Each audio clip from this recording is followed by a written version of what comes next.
So koleke kulwe batajja sakula. I had a full house. Marana Nchiko didn't come on my show. I had a full house. No batajja na nabogedde nga nti they are not going to come. Wabula nganja bakitegeere. Singa bade balesa wiro longomba. Bandi bade ku press conference. Siba yimbi batimanye nti ba comedian. Bwe manga mulimu gwenkola gwa kweswaza nabwo gwe bakola. You understand? So they had to come and support me. We are rising stars. But at the tafali chiku comedy. Oshitagede comedy ali mukugwa every day. We are trying to put up concerts they are not attending. Next thing which are the dancer wana joyo dancer. Siba dancer bagenda beerawo. Banywe walaji bazimbe embuto.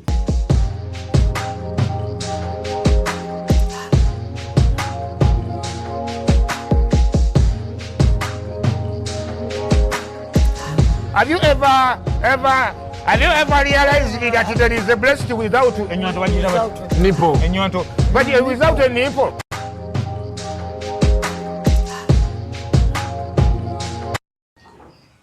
Kale, welcome to Love Life. Omukulu mukambwe nnyo simanyi na kya kugamba. Obo yanjula lekayo. Ndi mukambwe. Tona bana kuombuza mulama gwe nenze kanewo mulamwa. Nze lero sigenda kwa na mulamwa nze busi. Kanewo mulamwa. Navudeyo. Mo press conference. Yes, how was it? It was massive and bantaginze abantu nga I don't know how many. Yes. Ne bangamba waganyo omukazi ya proposing then sent. Awo mbali nyato sendere. Nyatandika kwa comedian. Sent bandi badozi kwata. Natuziriya. So tutandikire kujya ba comedian nga nchaye cha. Kale then ba comedian. Yes. No balangira abantu ate ngo betaga. In my head, obetaga ku show. But then, were you like, did you invite them or were you expected them to come? Kadisi omutegesi wa tutegesi okusokera bamita Kalera Daniel. Kalera ono wa Sanyuka. Comedy store Sanyuka. Yategese. Yabategese. Mukututegeka abane program ze zayagala atamutambulire kongo omutegesi. Nina mu ba artist mu mugabe magala mukoleki. Nze nkubira Kalera simu every after 1 hour. Kino kiri kitya. Wena mambo tulina press conference nakubira Kalera simu ne mugamba abantu bano betugenda okuyita bali busy ne muweleza amanya g'abantu baba kulira invitations. Ate abantu bemuwanga mu mikwano jange. Kale nze bendoza nti mikwano jange. Ne mpandika Kalera ne mwandika ba comedians bonna n'abembi binawandikira 2 weeks before the press conference. Ne mbaweereza nenze ntimanyi nti abantu bano bali busy cause ndi mu line emuje balimu. Ntimanyi bulungi nti omuntu osomeza invitation natajira ba online mukadde ako. So kye nakola kiri kitya. Ningamba Kalera ngenda kubira abantu bana amasimu mani wale. Omuntu mwa invitation ne mukubira. Gwe invitation gwe nakubira ngesimu. Muganda wange nakuzo mwezi ti. Ne ntwano obuvunanziba. Tulipazo ngamba nokunga bali lipazo. Nze banango nzijukizaake nako nga 2-3. No nakunga ncha press conference damu ne bakubira amasimu. Bona kubanze ntimanyi kati labira kugwe mbadde nga press conference mirundi emeka. I know. But no me I was not hurt or disappointed in Tito's because ozo chingamba.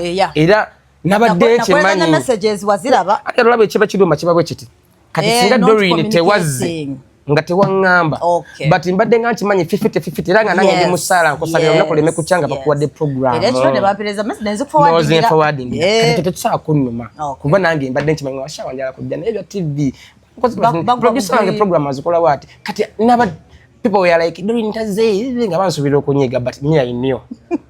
That's why nomukazi nago biri muri business nategede tewaze lwa nsonga nansokulira wo mubiri ba comedians tebazze nabakubira amasimu nabandikira invitations they didn't call me to tell me that they have failed to come for this reason bandika mubanga naye nga ate abantu abo nze mbadde ngawo mu bintu byabwe Doreen nze ndi comedian eri abatulaba gwe ngondabidde mu kantu ka Doreen kaneno nze akantu nakayingira mu buyingizi.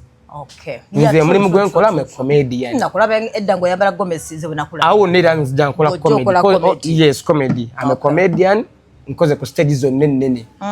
Featured them comedian ba mwembo nagwe boyagala ba comedian bonzo batunjagala. I've worked with them. Mbadde nabo ko bintu byabwe. Tuina akantu ke tukola.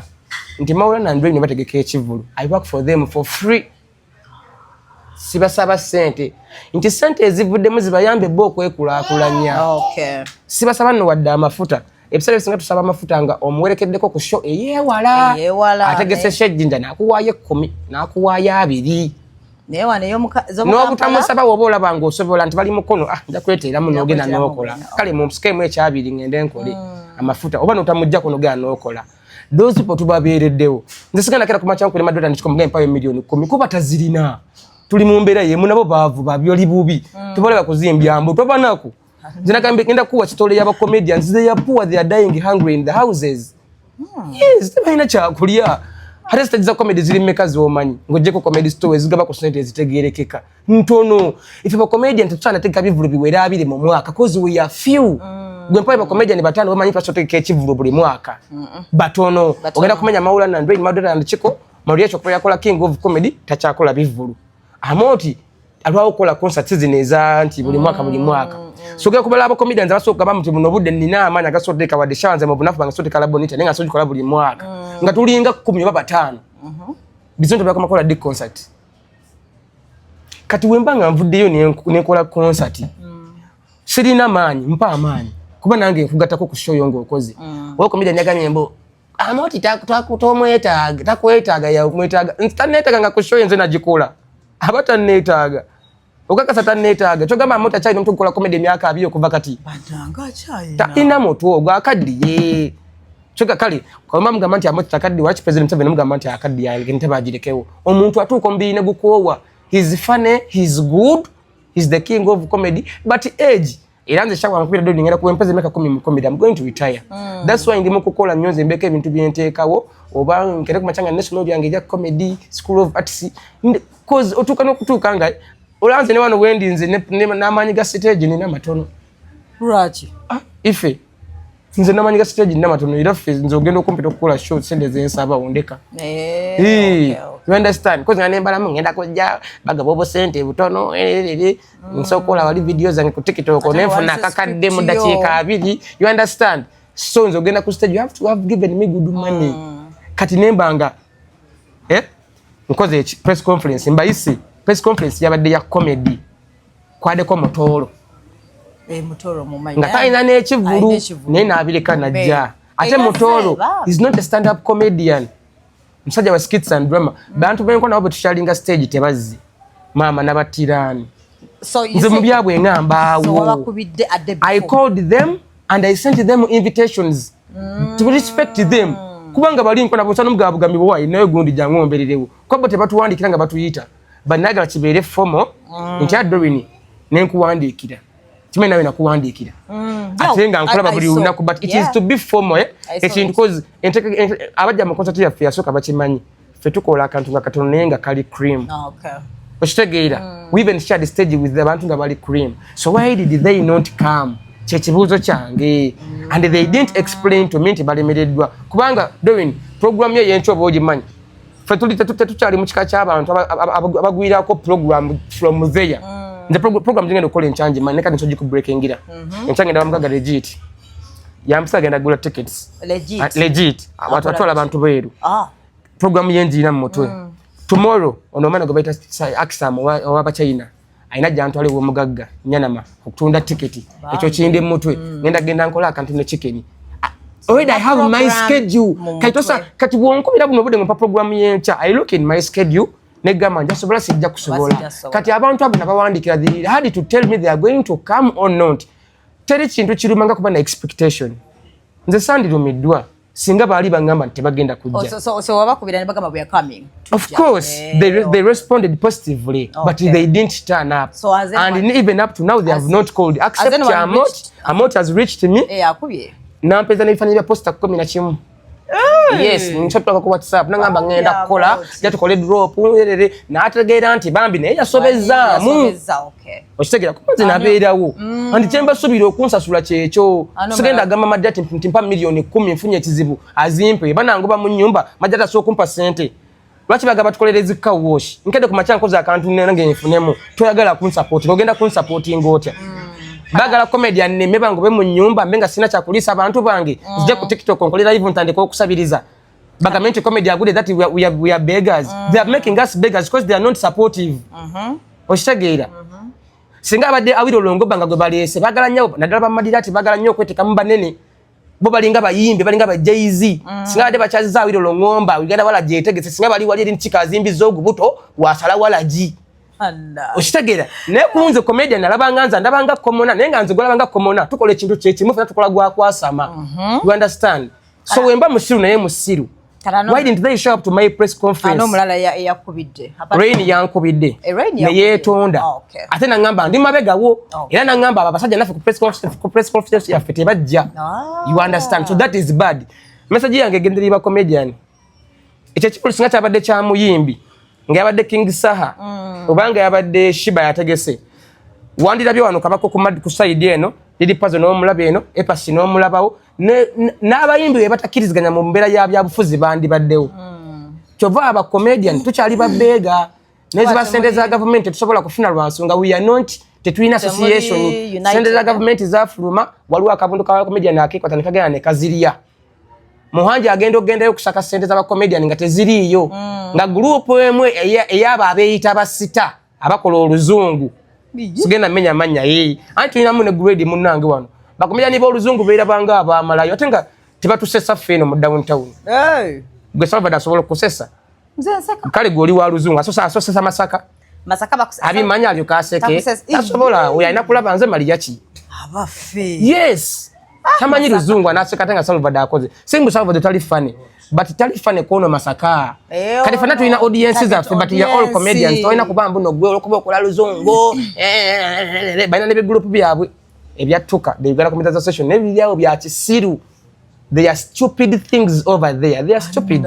Yes. Nino obusungu kuba comedian nibona nakulabe na press conference gonyize okaba nenga yes nze nzanti sikuweka ninga baba najja ba comedian atu ebatajja mfira chikululi bajja so koleke kululi ebatajja sakula I had a full house Marana Nchiko didn't come on my show. I had a full house. No ebatajja na nabogeredde nga they are not going to come wabula nga bakitegere singa bade balesa wiro longomba bandi bade ku press conference si bayimbi bakimanya nti ba comedian bwe manga mulimu gwenkola gwa kweswaza nabwo gwe bakola. You understand? So they had to come and support me. We are rising stars but at the tafali chiku comedy Oshitagede, comedy ali mukugwa every day. We are trying to put up concerts they are not attending. Next thing which are the dancer wana joyo dancer. Siba dancer bagenda beerawo. Banywa walaji bazimbe embuto. Bali de munso olukwe, bali de mu comedy olukwe, bazimbya mbuto na mutwe. They are doing nothing. Kankubuze. Madi ati wanakira kumacha na alwazo omwana. Ngaitaga support ya sente. Nalumwa. Bwaka na afune kizibu nekitaba cha concert. Naga mambo comedian munanga afunye kizibu nnomwe. Nganze tambereddewo. Bine bintu bya kufuna mu buli omoyo nokubanga you pay me I pay you, you give me I give you. Wemba ku concert zombeerawo. Nemba sina mani nange mbeererawo. Ate bo balina okumberawo nnyo kubanga bansinga amaanyi. Kitofu. Kati bana tuko okufa ku ntana yabe nga njogera kinti banyamba ki mu comedy. What are they promoting? Are they promoting comedy or narcissism? Oshtegera abantu banjogeredde mbushawa oyogeza malala na mampa ati bali balude mu comedy so what? Bwobo lude mu comedy so what? We are building tuzimba. Tuli mu kuzimba. Bwe tuzimba amoti za comedy nakoze comedy emyaka 25. I know kulekawo abantu abagenda sikalanga bakola comedy. Nze wemba siri funny nga sisesa amoti anzimbe anyambeko kubanga interest najiraga mu comedy sajiraga mu kuyimba hajangu rooming. You understand? Buno bude waliwo abana nga bagamaze King Saha Empire. If I'm not funny to reach Amoti's extent, let him come and guide me because he's a father of comedy. Where is he? Chova Maria cha abasinga. Maria stage ko press conference yange ne Maria chi bwemba ntunda ticket mabala ne mbagaga. Chifuba dembe. Mugaga gundi ono mwana wange gula ticket katabo no kagula ntimanyo ina sente gula katabo wololo ne ku show ya fair soka we organized him twamwana ekifanani ekyache basinza ne bano ba comedy nabalabe sosola tebeyagala kyovola ba comedy agenda kugwa bo balubuza nti bacha ine emyaka na maso nga bali funny Joko mokula mu comedy ne joko mafuna ebirowozo ebingi n'ebizibu joko mutabeera funny. You understand? Bawulidde kati. Nze buno buda concentrating on comedy because sina buvunanyizibwa bambu ate nina abaana abiki I'm looking at comedy. Wendagala kumachanga nina abaana 7 bana abana ngana afuna school fees ngata nonya joko zisesa abantu. Kitegezo ogenda oluzinge bwa funny. Joko mokula n'okuwoninga out. So they have to groom us. Nze kyekinuma. Kati nze nafuse bad example iliba comedian abata abagenda okujja. Nze kabambole kabagano okujja I don't give a damn cause even up to now tebandisa atende sikola comedy yeka nine emirimu je nasomerera I have work to do nemba sikola comedy I can eat and earn a good living so now get nga ntima sina chenfirwa neba kira kumachane bambola mbu tumubodde comedy we I can live a very good life In fact comedy alabika ali mu kunteka mu bulamu obubina okusinga bwe nalimu. You understand? So eri bana Uganda badde banjaji ngambo yageddayo abe. If you don't know the story behind, shut up your mouth. Okay. Yes, shut up your mouth. Nemu concert tojja. Ndakatuka kushonga nga tatulina stress oyo. Ogenda funa enkanyanya. Content gwengendo kola ku concert ali prepared already. Perfect. Ache ngamba ndakatuka nga you're glowing. Olaba. Nze ngenda fuka alien skin wa comedy. Ngenda fuka alien skin wa comedy gwe batagala mu comedy. Ngenda bira bad example for other comedians coming out.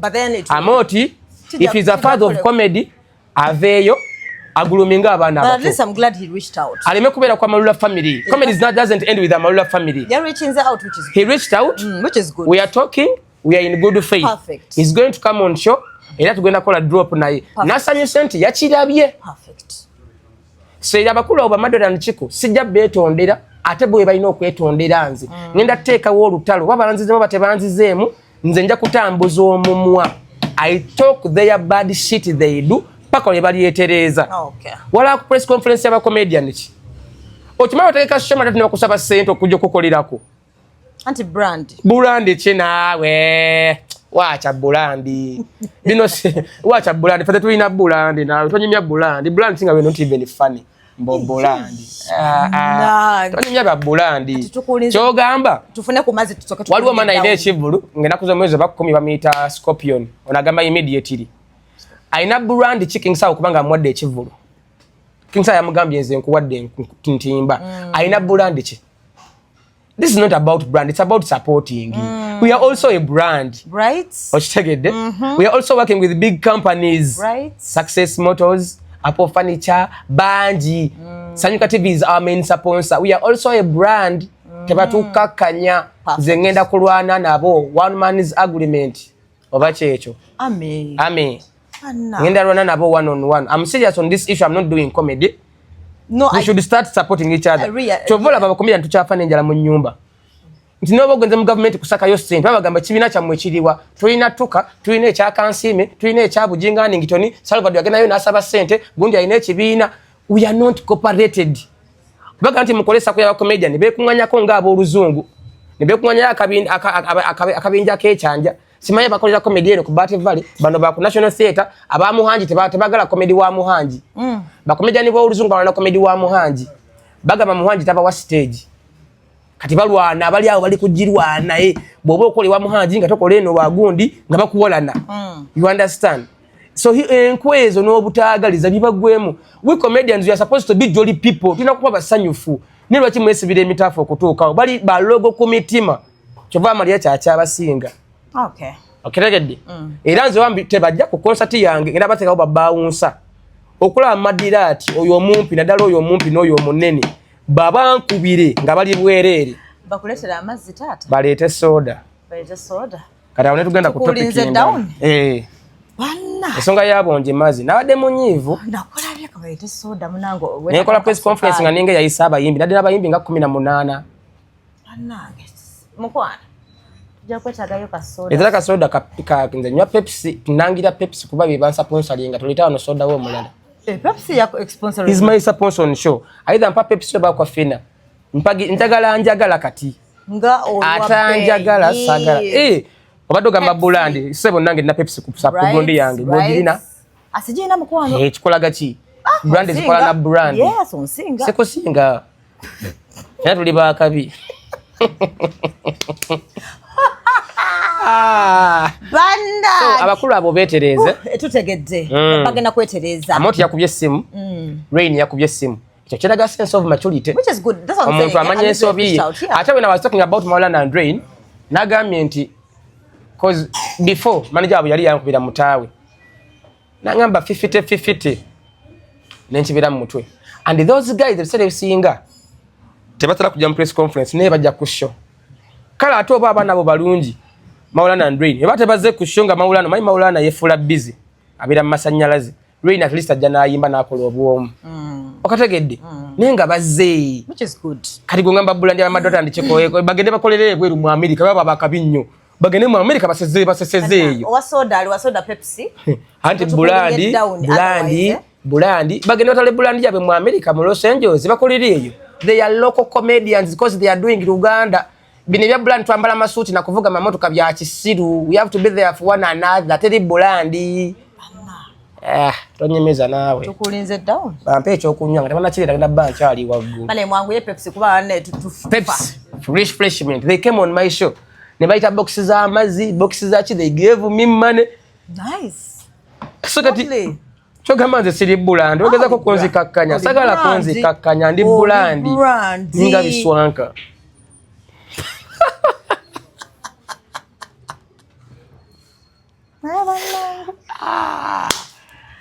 Gwe, ngenda kujja lumu ku story y'aba comedian. Ngenda nasoka genda kuba bifaananyi gye basula. Ngenda kwa journalism, bagita investigative journalism, ngenda gikuweeyo. Ngende kubira ba comedian gye basula exclusive. Nkuwomu. Detailed. Otegere nti those guys are badly off. And they don't want to come and talk to people. Abantu abandi bayambye, they are there showing off. Nenga bali bubi. Amaitu ina Bulandi ono tetukoleza social media. Nayo kubye kifaananyi ku modoka V8 nengo ngovuga kabi kibina. Mbolaga abantu social media ambo oli wa kabi. Come out. These bana abantu bayina sendeza mmwe bano. Mmwe batinze ngamba abantu. These are the people who can support us. Gwe fulalina. Olwokuba olina doni gundi mugeze muri de mere mwe kubye bifaananyi. Oyo doni bitali alina sigwa alina. Ate sendeza fedori ziri mu bana abantu bemunyoma. Because these are people who come at concerts. Bani be banyo. Gochimanya mugaggo omuyita ku concert ngo omegayira bwegayirizi. Tata jangu baba. Nakusobeza million nokuba amavivi. Noddayo leero noddayo encha. Mama namo wekyebiri. Waba kwagala kibaawo. Si kya kwegayirira. So those are my people. That's lovely. Era I know they are going to come. Nze ku show yange segayira abantu kujja mpita bafani basanya ndishawa. Okay. Gwe ngoli fani wa madata nikikongoga manzi. Sikusesa don't come. Tojja. Okay. Don't. Sikwetaaga. When to come and kusesa then we will come. These are about numbers. Mtwaina numbers is bomba clat. Nagamba bakwata ku mumwa.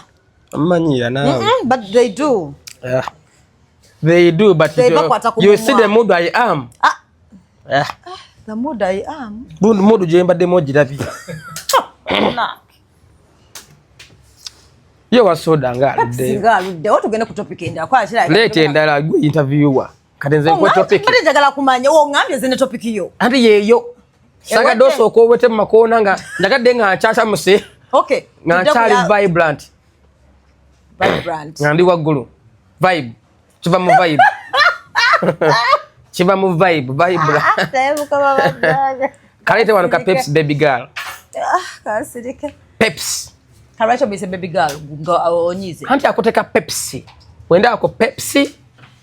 Ngafoka baby girl. Have a baby girl. Do you have Aquafina? Manager Davidson, we need Aquafina here at Yaya. We don't have Aquafina. We need Aquafina. Ono soda onya slim. Yes, by the way, but not ono soda Pepsi onya slim. Naina ka uga kaita mkenenya. Naina ona. Kubana Pepsi. Pop Julius. No kubana sebo mugagga atadde sene mu concert. Jamie mwa. Gwe mumu gwe nkuba. Gwafuka red ra. Yali sirimu. Kakulumidde ebbanga ndowooza bulijjo ogamandika mugamba. Okimaze. No! Thank you. Thank you. Hey. For real, I've never even bothered. So think about it. The nari manye is this. I don't smoke. Kati nentegera you don't smoke. I don't kubanga smoking and anybody na fadda because I have asthma. Ati nentegera juka tonywa mwenge. I don't drink. Echa kugamba tonywa mwenge. Kati let me tell you the cause of this. This is ulcers. Ulcers. Tolaba. Bwebuze kuba sawo labe. Ati chenkugamba. It's ulcers. And I told you they can always operate you and you'll be fine. Yeah. But this is ulcers. Yeah, which is okay. Kati mabiga kawo mbadi wandika ne kaskonda. Yeah. Bozo. Bamaze kumpadega balita Pepsin oba Cipzin. Diriawo. Mbadde for 3 days non-stop. Chade cheyongedde. Ngalimu kaskonda. Yes, kaskonda nga tabusa. Madirati nga ndi ku musawo. Tagala show yange ebeeyo. Nze manyo ina obushugama emigu akula nga. Madirati ne cheko nga bandiko. Kogwe kati ku concert omukazi no mwali mweraba njagala kutegera context eyo sabitegedde. People like was it a stunt? Omukazi oyo bulijjo mwemanyi. I didn't understand the whole thing, but she looked serious, Bambi. I was surprised nga boli surprised. Yeah, bantu. Naliko press conference. What is going on? Naliko press conference nga I know nothing. Nga nchamuse ndi waggulu ndi mukuyomba. Ngoli mukuyomba. All of a sudden tumaliriza waliwo munamawiri andi atali yali abuuza kibuuzo kisembayo. Yali abuuza mbu Doreen ngataze. Yabuuza. Yagamba oliko musaba comedian tebazze. Mukazi wo ngataze Doreen. Mba muddamu mukazi nagamba wait. Shawa chi wese bakudori ninganze wendi. Shawa bichi azafuka midda. Ine bina dene weriti. Nandikiza nenga lyona liyika. Yanye bina lyawa. Bade manyi titegeza nange nyambale bina. Ebina lyo lyawa mundi yaga nzindala nye bina ngali diye ku textori. Omedi gwene bwofuwa mpakote gusasana. Kadu liwa fuwa. Tutegedde. Okay fine. Seged. Kanisa mukaza ina bina liyika. Tutegedde.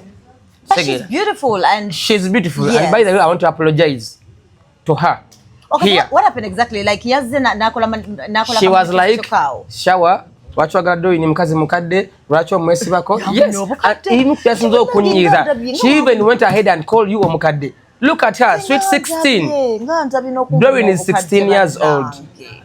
You people. Mbulu Doreen ni mkazi mukadde, lwaki omwesi bako nze nkwagala kira wansi mu bondi. I drive myself. I have a car. I don't need you to buy me a car. Cheap things come with a lot of cheap things are always expensive. Nemuga sagala motoka yo. Tea komyo kuno aleti empeta.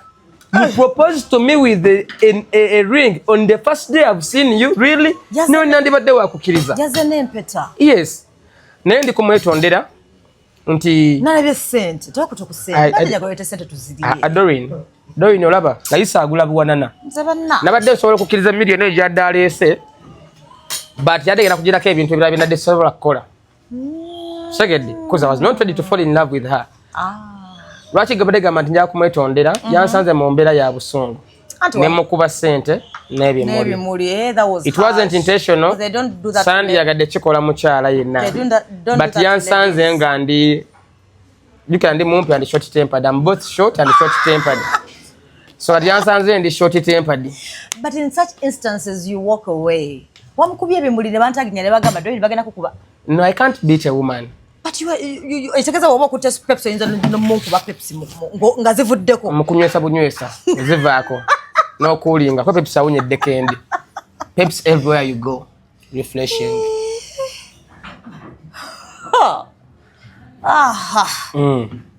Okay. So they told me she's called Pressy. She's called Pressy. Madam Pressy. Ngasinza no kumukutu gwa Doreen and Sasira. This is my message to you. I'm sorry about what happened. I didn't mean to be rude at you. It was a time of Nademka said akali high.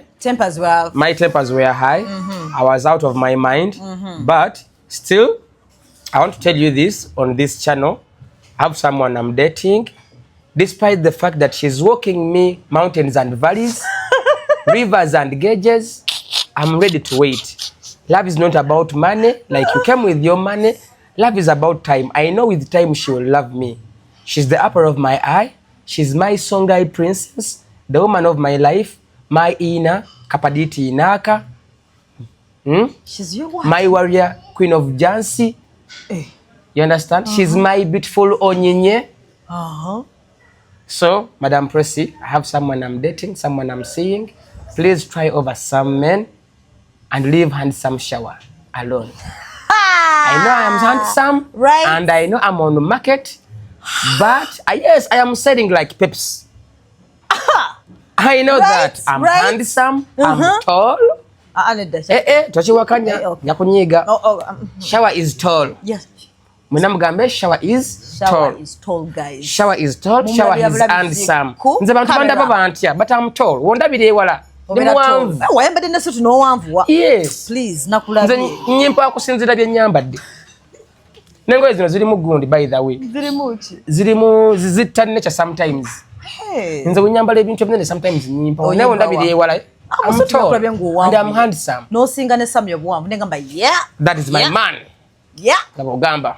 Naye tonjwa ku concert ebeera awo teweekwasa. Anti ku concert otajja ogenda kukola ki? Ogenda kutya nti bamadde ati saabatabukidde.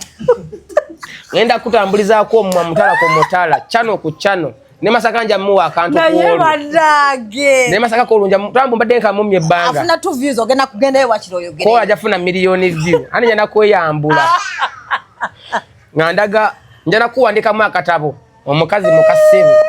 Nkatoma erinnya ki? Omute munna kankaka nansasira dolli. Tulina mukulangirako wano. Kasike. Shoje twavaako wano wansabye ebintu nagero labo timbye gondi. Ani? No, Kapo came earlier. Yours is there. Yeah, remember we shoot brand with bank. Nayo bado gena tukuntabukira. Nenda kutabukira. Nali nerinze nalaba video yonna nga sera banda ba Kapo ne. Butyaba yoyo. Nana sajja abampi. Muyombe kiro kiramba. We nedda. You can do that. I don't kuyomba. You do what? Nze wenyiga nga nywa wedde kenera Pepsi. Akubaka lango ka Pepsi. Aonyo kuyomba. Oli eyo, oli muyombi nywa Pepsi laga. Oh. Pepsi awamvuya. Anzise.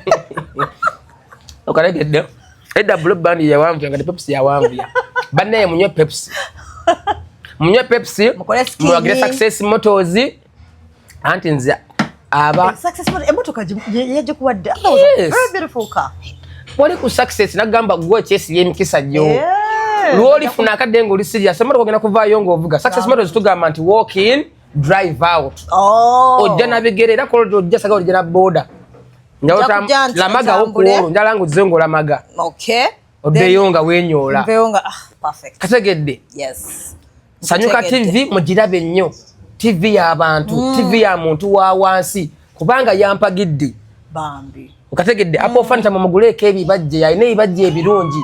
Oyagala twala abantu bweru legit. Ye company yo kesigika. Company ezitampagidde muzaba fere. Wolo nakulengo le office nga wewaza omugaggo omulala tuyabadde. Oyo wa mataka yayina taka eddungi Bashim. Oyagala taka Bashim Property Agency bali kachiri. Buli company ntampagidde yabafere mugiye wali byekola bibi. Ku concert eno abantu bagala tubagira kifuba ddembe. Bigera babyampaka mukko tukoye ebyemirembe. Kategedde kukoledde comedy emyaka ebiri ompa comments ne likes. Am I going to eat the comments? Come show up, support. Nze kushawa kwesiva vaawo ng'oli mu show. Tovaawo ng'oli mu comment section ongulira kibanja n'akisulamu omwana yangulira 5 kwa 5 ne mugamba mpenda gano yange tagiyina. Lwaki mutunde empewo mu comment section? Bakusuubiza yangulira ekibanja gamba menoploti 5 kwa 5 ya dolli ne shower ne mugamba why nengera mu inbox endagano yange ngisangawa nangamba why eno ya chapa aleta kali alizi yakatiwulire mbate ayasubiza nokuwa ente 10 naye nange nzirinze zituuke wente munyankole simanyi yabadde mu comment section yo tusanga muganda katongole Godfrey nga yakuwente nga naye mwennyini tayina nte kategedde wa munyankole ogambako nno kale eno yo mweka Pepsi na njalo nywenga Pepsi ne mchalawayo oyo mwe Pepsi no Pepsi no li Pepsi ompe bill I'm the one paying. Yes right sajja bantadde mu sente why don't I drink Pepsi oyine ebirowozo stress zikukutte nywa Pepsi oli mujja maganyo okuta nywa Pepsi government eremeddeko nywa Pepsi eveeko bring Pepsi wano meza jijuze Pepsi ompe bill shagede nawo nyweyo ka Pepsi n'omukulu ali kusema muweka Pepsi chenjagala chemu bill nga ya Pepsi. Yes, nywa Pepsi. Olina omugenya atuuse muwe Pepsi. Pepsi everywhere you go. Abdu mulaba nga asengeka ensonga z'omukwano. Omulengera. Mbeera mulengera. Naye simanyi ensonga zitajogerako ezange naawe. Simanyi oba nnwana. Ensonga hayinza banga wamusasula ndiki. Abasajja bonna tuli ku shower.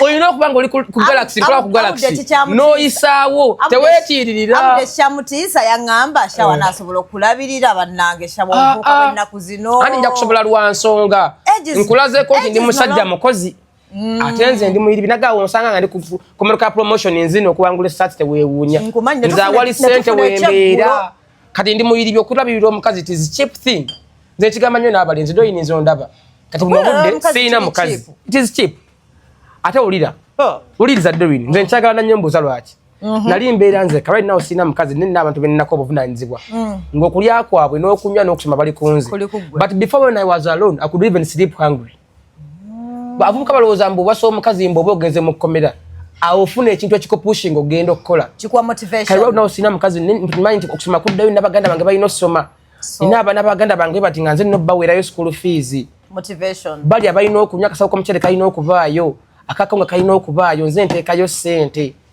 okitegeera kyova wenda omuntu nga ekikamu kubo lyange ejja ssente nzijjayo n'eriisa ebbi nze omuntu omulanga aleeta obwavu mu maaso gange nso kukunamira yes nze kukunamira nenkola ngo nze nakapande kaliko nti bwavu shawa nkweyambuya ne kukunamira bweti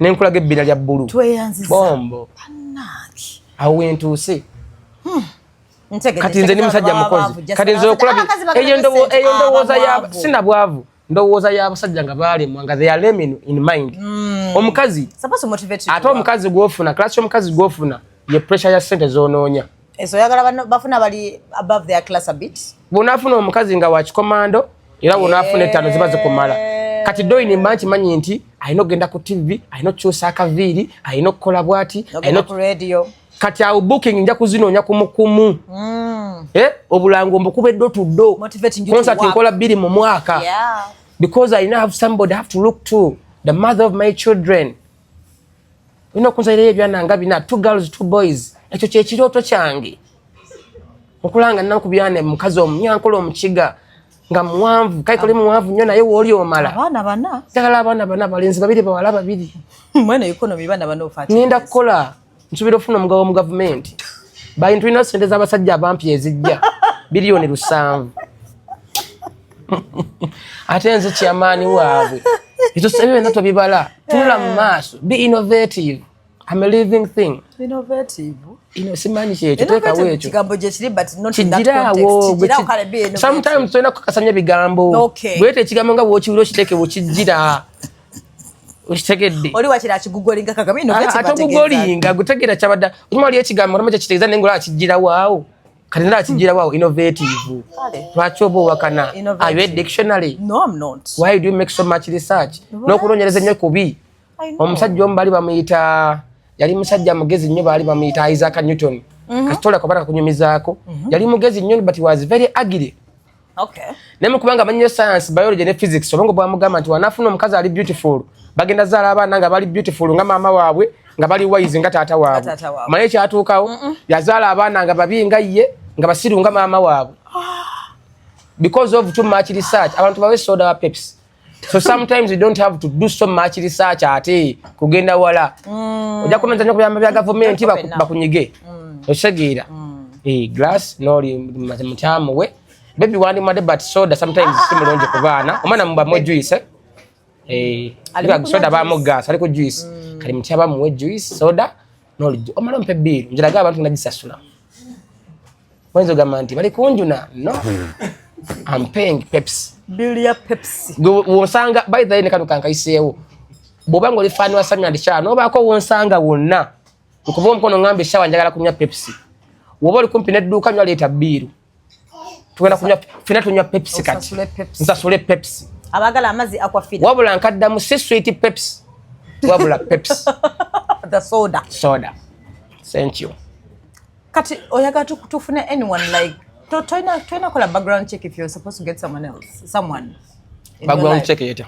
nobuuliza nogenda kukyalo nogamba shawa yeisa kya kukyalo kuno shawa ina kama kazi babeka aina abana bambeka wano shawa bishishe toina kola background check oza season so bya abasajja abavukazi bobize mukola ina kuzino okola ku mukazi toina kola background check yandi badde nnungi ne akatoke nakamala okugamba sometimes okunoonyereza kulungi nayo kusukka kuba kubi. Okay, explain why. Kotya. Because kuba kugenda kunyamba. Kankwe kyokulabirako. Omusango gono omusajja yatta omwana abaana kusomera gulaba. That idiot. We all don't know that story behind. Ne police eri mukunoonyereza. Gwe omuntu wabulijjo nzo kwagala okunoonyereza n'ogenda deep. Sometimes nozula nozula ebitandi badde ebiri out of your concept. Oshagera. Concept. Kiteekewo kyekyo kigenderawo nakugambye njogera kiyamu gato kiwulira gwe kiteekewo tegere kye mbadde ntegeeza. Concept. ojja kwagala okumanya oluusi ebyama bya gavumenti mbwefula anoonyereza oli munnamawulire onoonyereze ebiri out of your knowing ebiri wabweru w'okumanyako bakusibe sometimes baako ne limiti omukazi omulabye empisa ayinza ba yalinayo embi negwe zakulaze ennungi we all have past bw'ogaanoonyereza ne bagamba nti oli muzinyi wa kimansula ng'ate gwe omusanze mu kyaki ng'omukyawa we all have past but we change kitegeera so sometimes n'abaganda bagamba nti bw'omanya enkoko byerya oyinza obutagirya so omunyako katono nnyo omuntu mutegeereko at least akasooka ekya deep kijja in a process kozi nagamba okumanya omuntu ataga ebintu bisatu lyako naye sulako naye siibako naye wonamanyira nti aswankula afuluuta but with time tandika nebino ebisooka because we are not all perfect nange bwogenda in details zange nonoonyerezaako nnyo oyinza butaddamu kutula nange ku channel nze nnako bye nakola edda wangamba wazinanga ku stage ng'oli mu underwear toyo njagwe nazina bwagwe ndi mu underwear wangamba sente nagamba I was MCing wangamba ng'oli waggulu nga bawa competition ne batakwatisa t-shirt ebyo si bikakali bine kati nsobola bikola ngamba nakolako MCing nenga you know what I was MCing stripping but I was the MC yezuge nakurwaitulisa ebyani byakabi omwana imbeerera omwana tabanga kubeererwa musajja yena selecta mpa akayimba mpa amazzi ajja tulaga ati kubeerere okuyingira 13 nsayira akojja n'akambe yezuke nga ningayogerera firimu kwataawo nobeerako diikuula nembeerako diikuula awo nannoonya linnya diikuula omumpi maama ng'otudde naye omumpi siba olina omuwanvu Pepsi obeyogeza ebyekisiru muleke tonywa maama Pepsi ayogeza byakisiru kawo muleke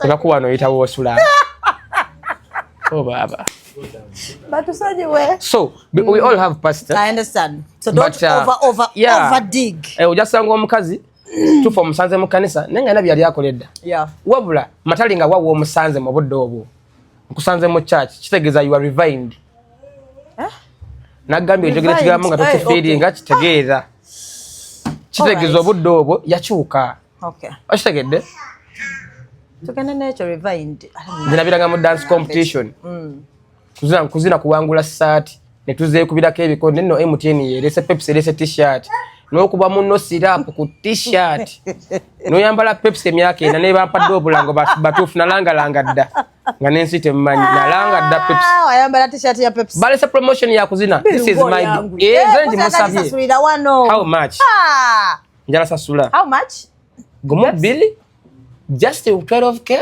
onywedde teweekuba enjawulo mwe ba waitress nja kugulira soda obiro zaawule nja kola girasi yo ng'onywa aliwa sodawo muleete ndyoke nsasule akyakola kale ngenda sasula gumu bill on me sent you full house njiwadde ndowooza omugagga wa Pepsi okirabye ekyo yongeze ku musaala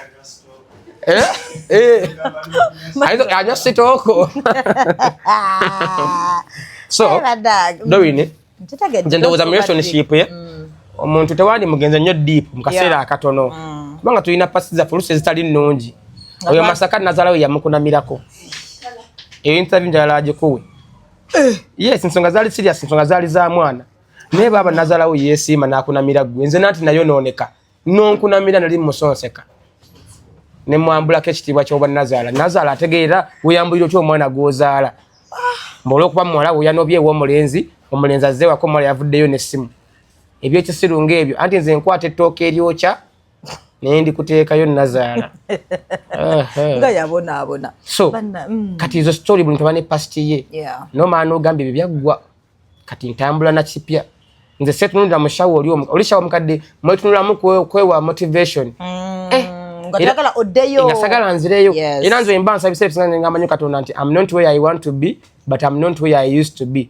glory be to God nolwairo olukedde kangende nkole n'enkya lujja kuba lulungi nze bammanjako akatogo mu woteri okumala emyezi 6 naye nga kanusu 10 but they demanded me money for 6 months ate era sasula n'enzirukayo nze nakwananga abakazi b'emmere ng'ekinkwanisa abakazi b'emmere siraavu survival nga tulina kyakweno gakankwa ne maama gondi ono mbeererewo nalaga omukwana abakazi b'emmere Iraza abakazi b'emmere banina ko crush ne bandabula bagwa mu mukwano nange ndike ekisirani ky'abakazi b'emmere.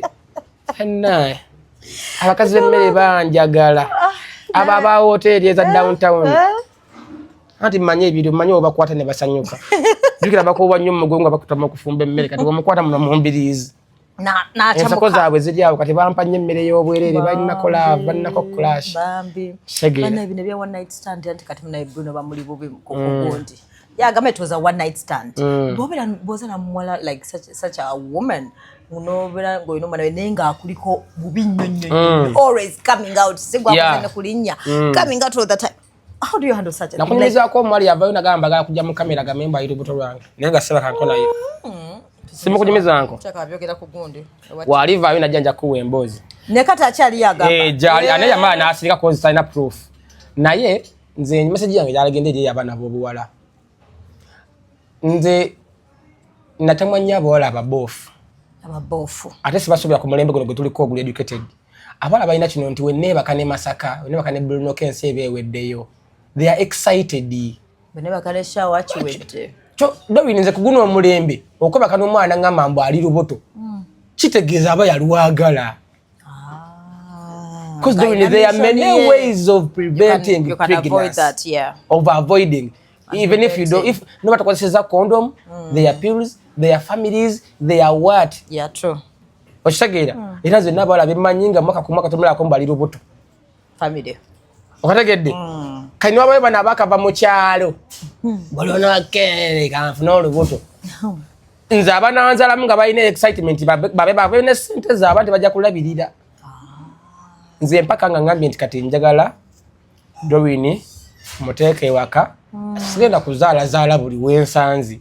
Nze sikoba kakono lowooza mbu ogenda kunzalira nze n'empere.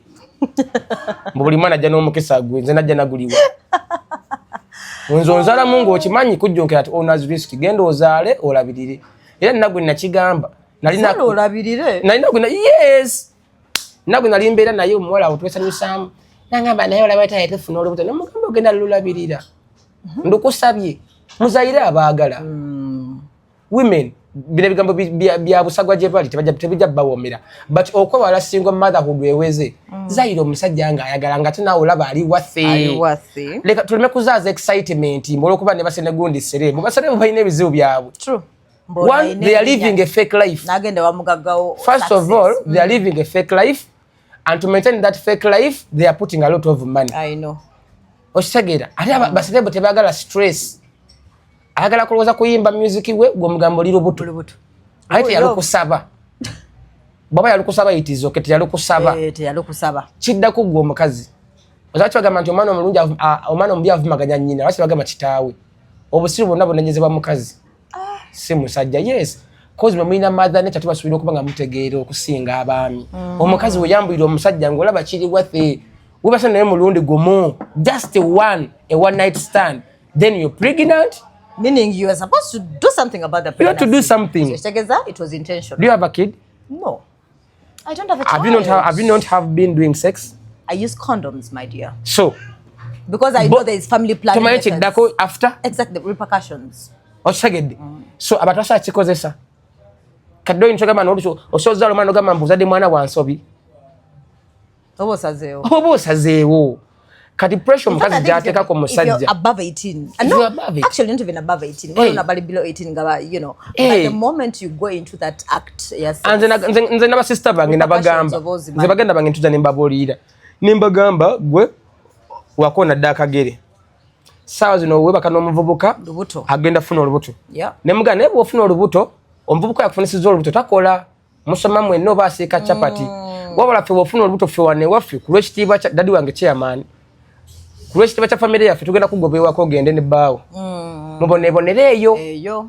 Kati londako ogenda okubona abona ne boyfriend oba okusigala wano osoma maleka emirimu gyogenda ozaale. Okay.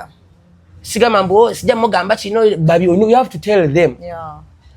You understand? Yeah. Kati abaola nzira omuola wabingambi bimanyira wono bombo kirati nawe.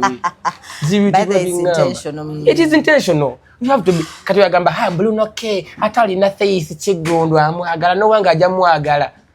Walo mali avenda gamba ino mana mu chicken. olwokuba anonya views nabirabakaawo ku nebakuba essimu bakubira mukwano gwa Chicken bakubidde nze simumanyi tebankubirako looking for nali manyi gwe yali ku totomanyi eddoboozi lyange no you know sometimes they whatever refine that simumanyi but because they are looking for content bagasegasaayo ebiboozi kati omuwala ebyo abikola lwansi olwokuba mbalaba Chicken alabirira Tatiana kati agamba mbu nange wenna asiba Chicken omwana nja kumulabirira siwe bikola yeah true gwokimanyi ne mubaana Doreen osoba ngwe namugosinga okwagala nga abazadde babikola omwana wasikola ebiseera singa yagalwa nnyo kubanga liba excitement olusaddako obanga simbu tomwagala naye nga walabako dda wazaala kati onoonya ssente naye naye oba omwagala bamwanawo kati akazaga ayina Tatiana nange wenna azaala ajja kumwagala omwana wange gamuzaalire amanyoko Nazawide wazala mushawa be careful jamwerabirira no but you're right chinyiza no I don't know Melinda I want you're kids. very right I want kids no I understand but I think it's better when you're nze nabana binda biranga sibange yeah which is good but njagala ngoli prepared in the secret ageka because I have what it takes to get a prayer for a child nenna binchaga tunulamu mu bakazi for example sulu mukazi ntinjala muzalimu I have my choices.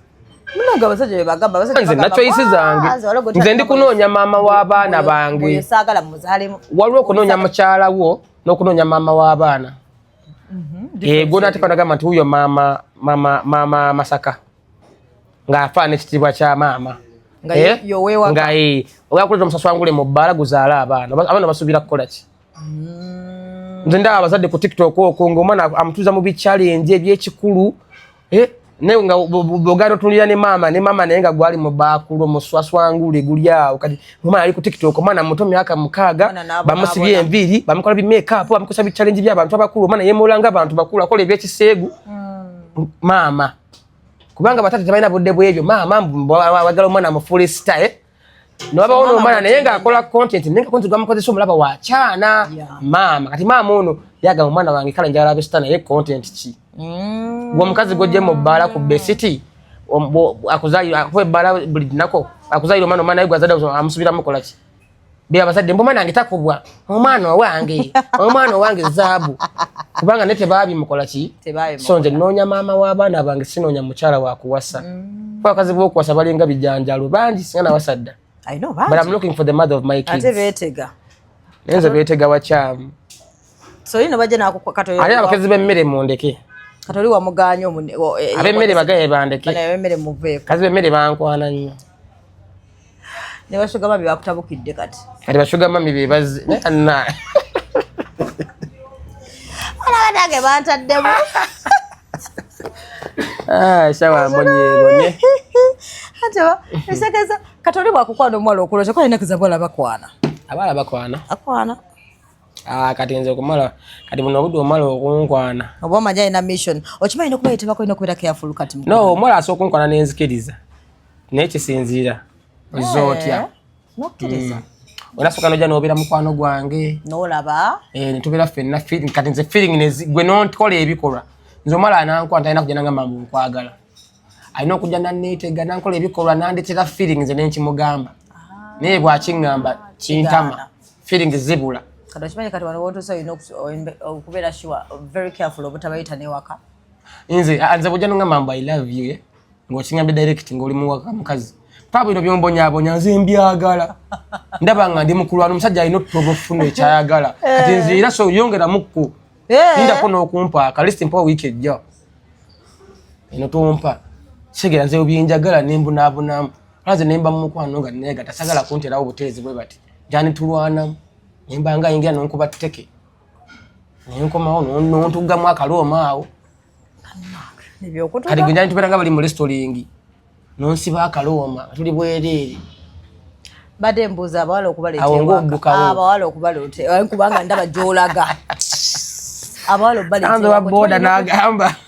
Chongera wano mpadde kagundi nane chao yanzije aboda agambye wotakikola tochogerera wano kirabya ino ababoda bogedde okumpagira bakuwagira joyita ababoda kusha ngenda gaba ticket kombi ngenda zuwa ababoda ko bampagidde nnyo inbox ekyabaddemu bangambye bannange omwana aganye ne ssente omwana oyo banayitani kumutunuliramu tunulamu ngamba oyina tiimu shawa eri eyo kiki kali nonze kankusese netoyina tiimu for real toyina kantwala omukisa guno ndayire wallahi laira toyina tiimu wallahi nandilayidde nti maama wange ne tata wange okufa naye byeddini tebikkiriza wallahi billahi tallahi shawa tetulina tiimu mu WhatsApp group y'abafanizi sina tiimu abantu bolaba mbu shawa kusiba shawa juu shawa bantu basiima mpeereza ne batwagala nze by the way I told you I'm not a fan of social media which means even WhatsApp yoka onsindika message how long do I take to reply them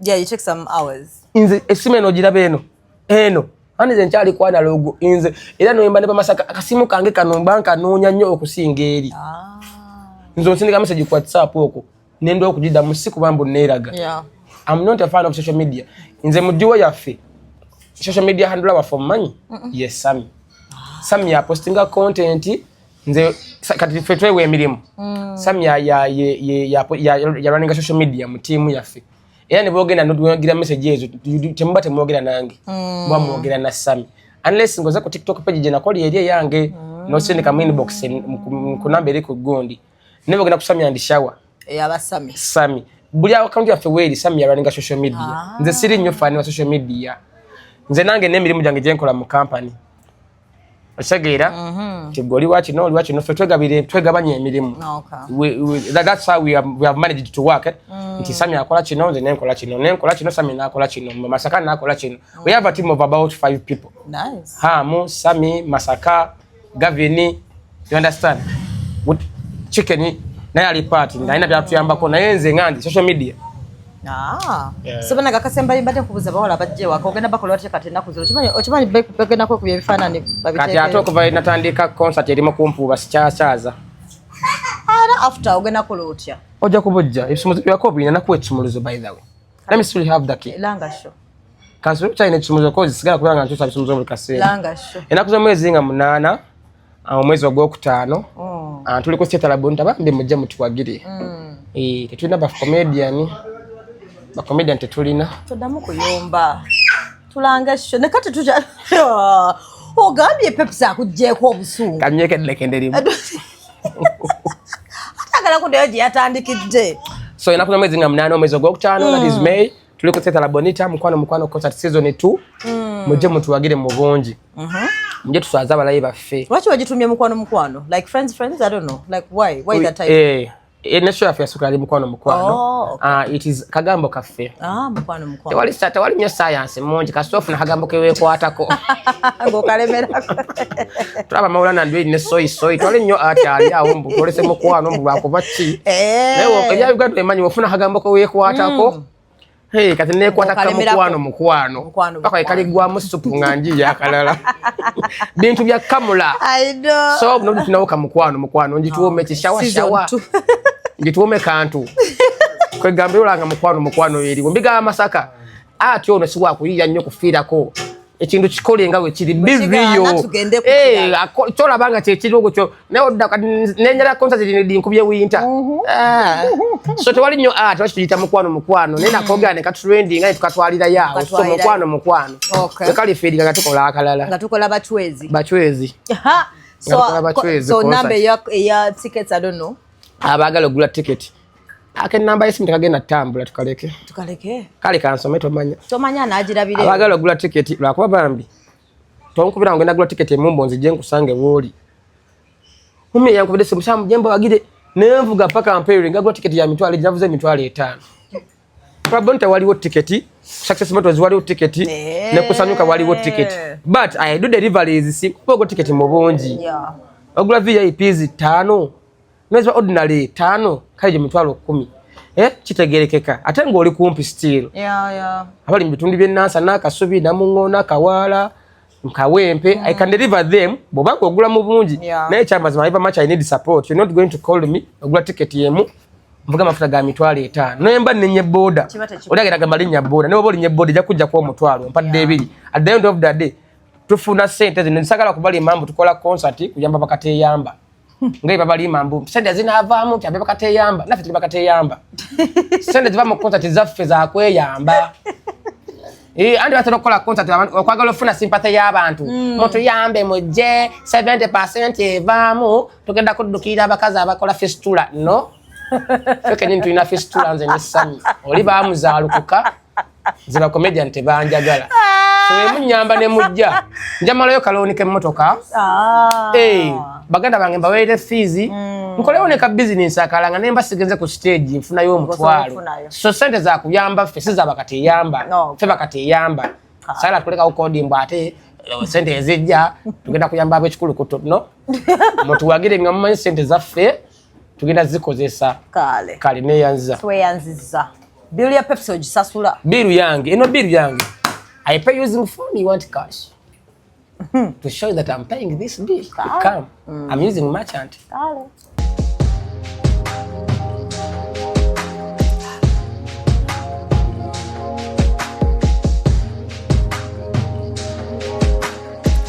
Have you ever realized that there is a breast without a nipple? But without a nipple.